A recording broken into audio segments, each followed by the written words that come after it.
I can't believe I'm here. I know what I want.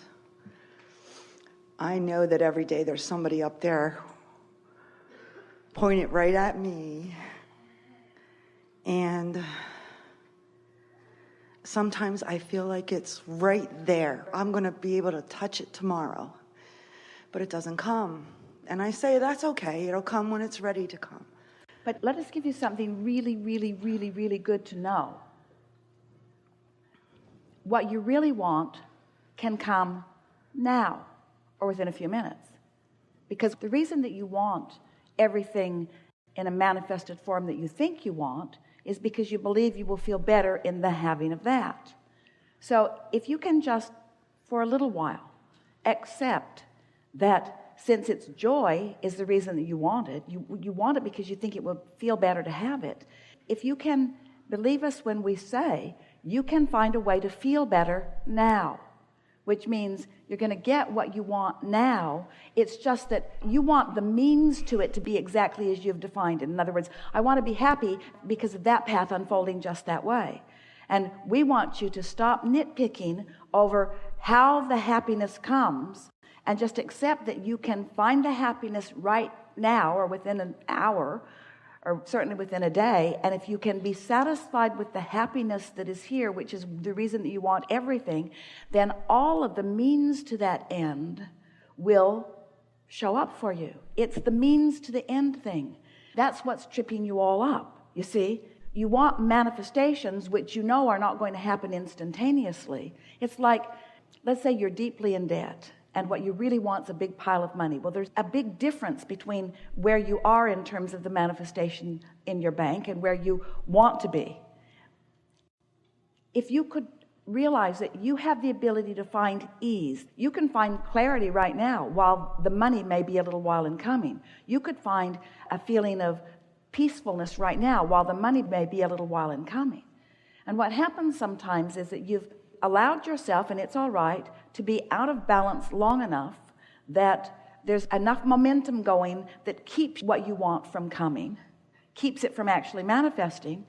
And your belief, a lot of people have it, it's a flawed belief, is that I have to get that before I can feel better. And if you can get that turned around in your mind, first I need that and then I will feel better. I need this before I can feel better. Once I get the job, or once I get the lover, or once I get the whatever, then I will feel better. And that's the flawed premise.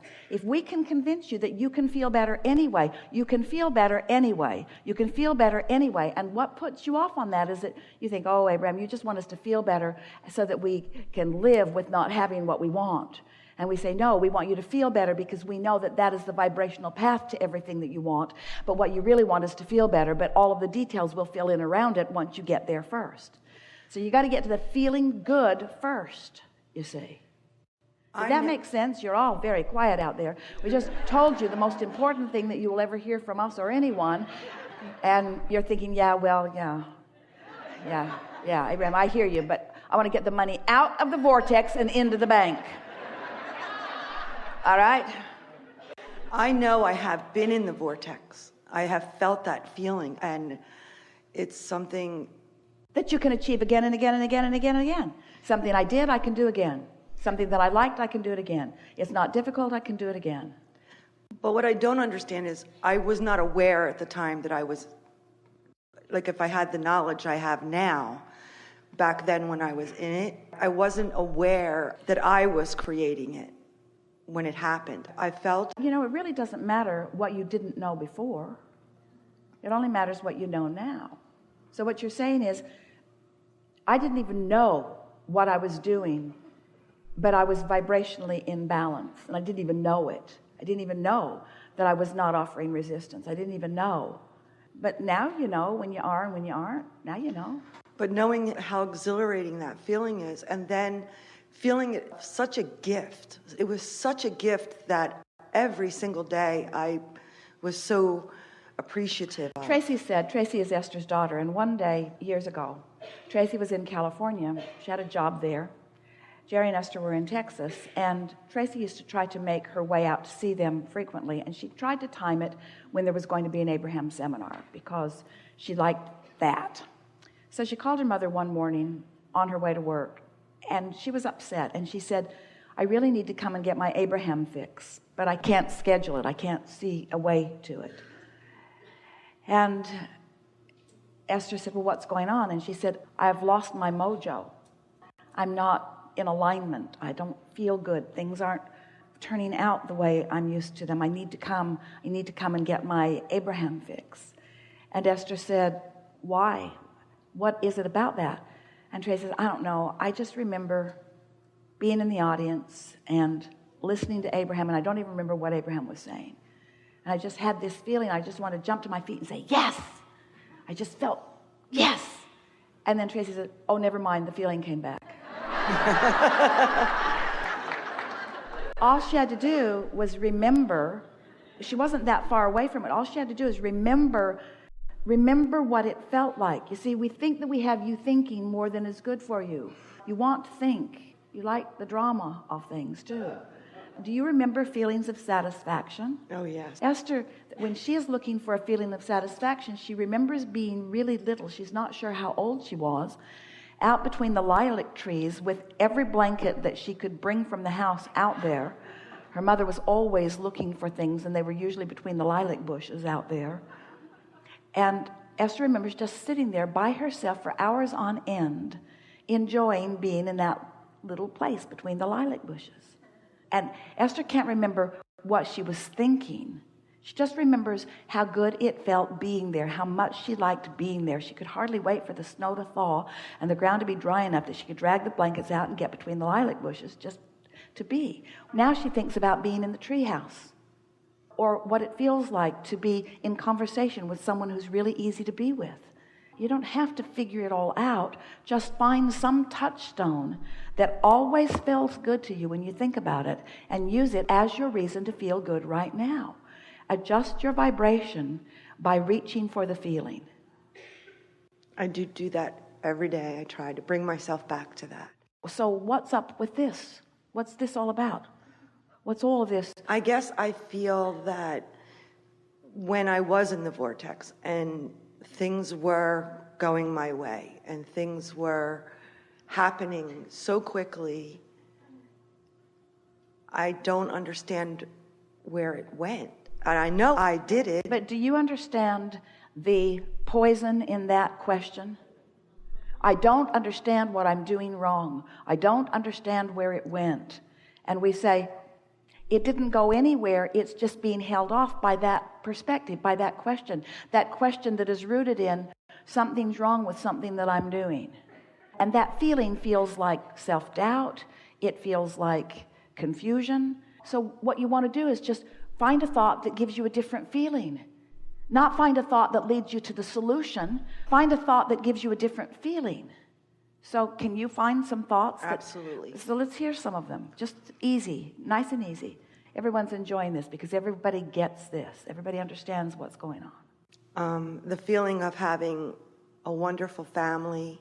All right, that's way too big. That's too big because family is more trouble than it's worth. Mm-hmm. So, that's for sure.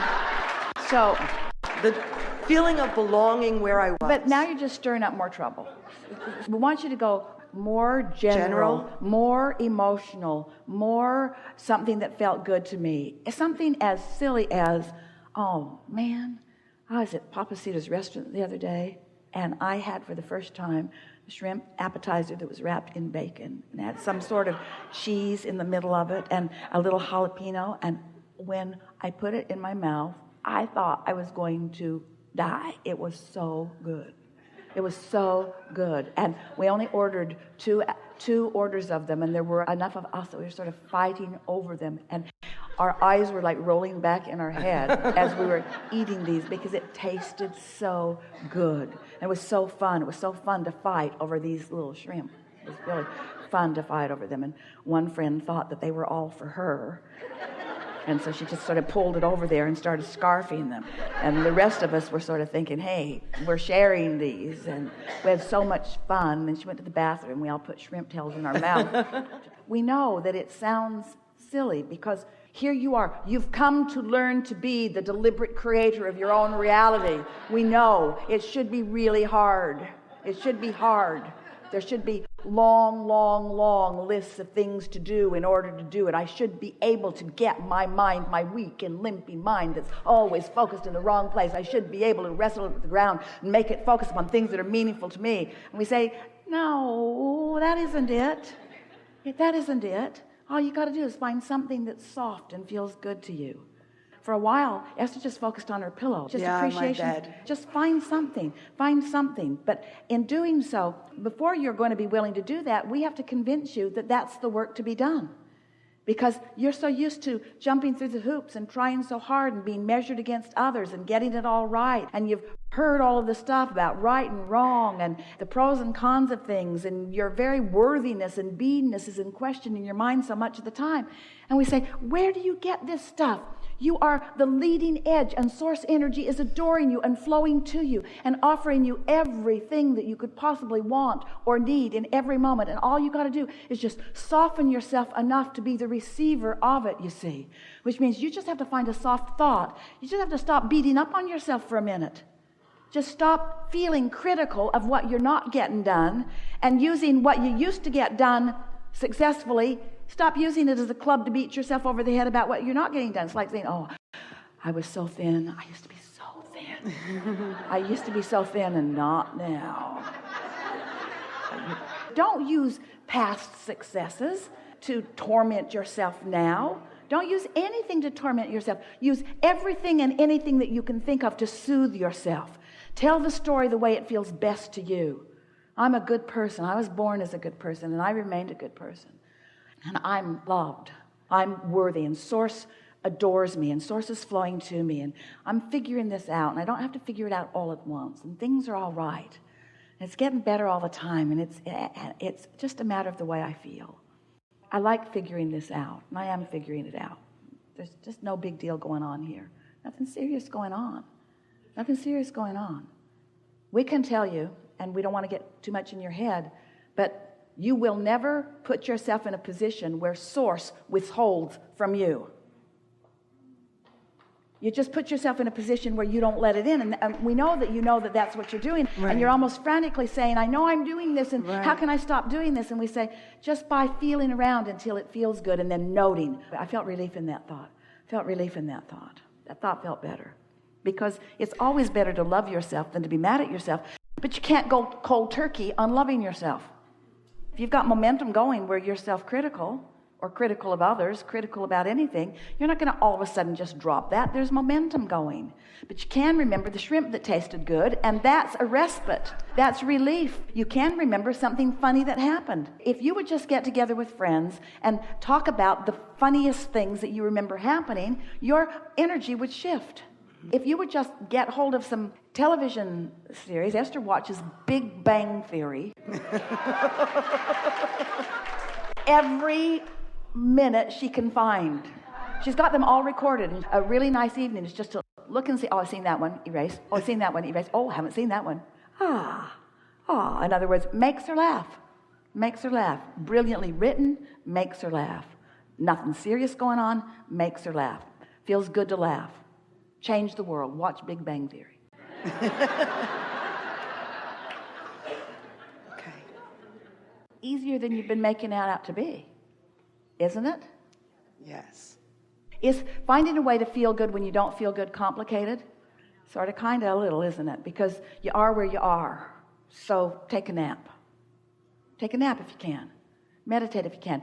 Change the scenery if you can. Get outside. That usually helps right away.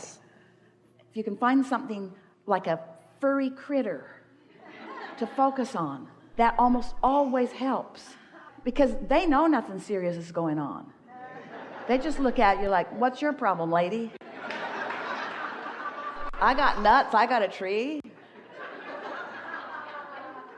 What's your problem? Actually, that is what my focus is right now, to get a furry animal, but my apartments don't allow it. So my goal is to find a place that does. Go outside. There's a lot of them out there, and you don't want to put one in bondage anyway right now. Just go roam with the wild ones. I did that. Yeah.